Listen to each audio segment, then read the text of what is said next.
चाहे वो फिजिक्स है, केमिस्ट्री है, बायोलॉजी है, मैथ्स, अलग अलग करनाल जिले के अलग अलग स्कूलों के अंदर हमारे विद्यार्थियों को पढ़ाते हैं। सबसे पहले आप सभी को मेरा नमस्कार।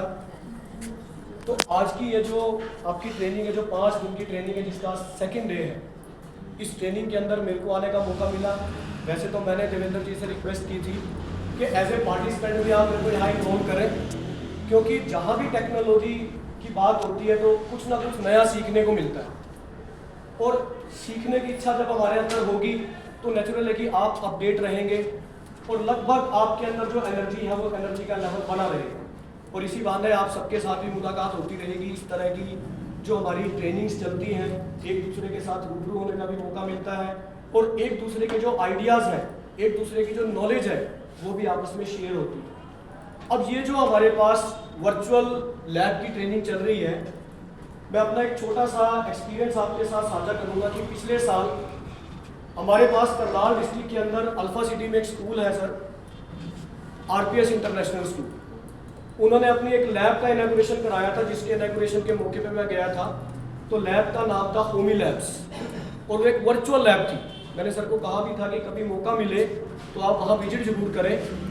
तो जैसे आप जब आप जीटी रोड पे ट्रैवल करते हैं और आप लंच ब्रेक लेने के लिए या टी ब्रेक लेने के लिए किसी भी ढाबे पे रुकते हो, या आप करनाल में हवेली पे जाते हो, तो एक छोटा सा गेमिंग का वो विजुअलाइजर रखा होता है। वो क्या करते हैं, बच्चे अक्सर बैठते हैं, आंखों पे लगाया जाता है और एक गेम चलता है। तो वही एक लैब यहाँ आरपीएस इंटरनेशनल स्कूल है, उन्होंने क्रिएट की, और उस टाइम हरियाणा की अकेली लैब थी जो किसी स्कूल में नहीं है, वो यहाँ पे है।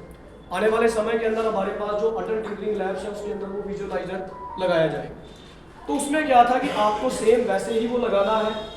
लगाने के बाद फर्क ये है कि अब आपको कोई गेम दिखाई नहीं दे रही है। अब जैसे ही आप उसको ऑन करते हो, आपको फिजिक्स का प्रैक्टिकल कराना है, तो बिल्कुल सारी लैब आपके सामने ओपन हो जाती है, और आपकी आंखों पे वो लगा हुआ है चश्मा, और आप क्या करते हो, ऐसे सामान उठाते हो, आपने लेंस उठाया, आपने कुछ उठाया, यानी देखने वाले को तो ऐसा लग रहा है सिर्फ आप अपने हाथ उठा रहे हो, आप मूव कर रहे हो, लेकिन एक्चुअल में आप वो सारी फीलिंग ले रहे हो कि आप एक प्रैक्टिकल कर रहे हो। चाहे वो आपका केमिस्ट्री का प्रैक्टिकल है, बायो का प्रैक्टिकल है, या फिजिक्स का प्रैक्टिकल है। आप में से कोई ऐसा टीचर रहा हो जो हमारे साथ आज से 2 साल पहले फरीदाबाद के अंदर इंटरनेशनल इंडियन साइंस फेस्टिवल लगा, तो आप में से शायद कोई गया हो। वैसे तो आप गए थे मैम, तो मैम गए थे वहाँ पे बहुत सारी स्टॉल्स ऐसी थी। तो वहाँ पे हमारे बच्चों ने भी देखा, 35 स्टूडेंट हमारे गए थे। तो इस तरह के विजुअलाइजर कि कैसे वो प्रैक्टिकल परफॉर्म करेंगे, यानी आज से 1.5 साल पहले वो आइडिया हमने वहाँ देखा कि हमारे साइंस प्रैक्टिकल भी उस तरह से हो सकते हैं जैसे कि एक बच्चा गेम खेले, कि बच्चे को बहुत ज़्यादा इंटरेस्ट आएगा। उसने वो लगाया हुआ है जो इंस्ट्रूमेंट है, और उसके बाद वो एक लैब को ओपन करता है, अलमीरा ओपन करता है, वो टेस्ट ट्यूब को उठाता है, वो केमिकल को मिलाता है, लेकिन एक्चुअल में कुछ नहीं है, क्योंकि सब कुछ वर्चुअल है, सब कुछ वर्चुअल है, एक्चुअल कुछ नहीं है। तो जब मैं यहाँ आया तो मेरे मन में भी वही था कि आप लोग वो सारे एक्सपेरिमेंट करके देख रहे हैं जहाँ एक्चुअल में कोई केमिकल नहीं है, कोई एपरेटस नहीं है, सब कुछ डिजिटली प्रेजेंट है। चाहे वो कोई ऐप है, चाहे कोई साइट है, या आपके पास कोई ऐसा डिवाइस है जिसकी हेल्प से आप वो सारा प्रैक्टिकल करते हो।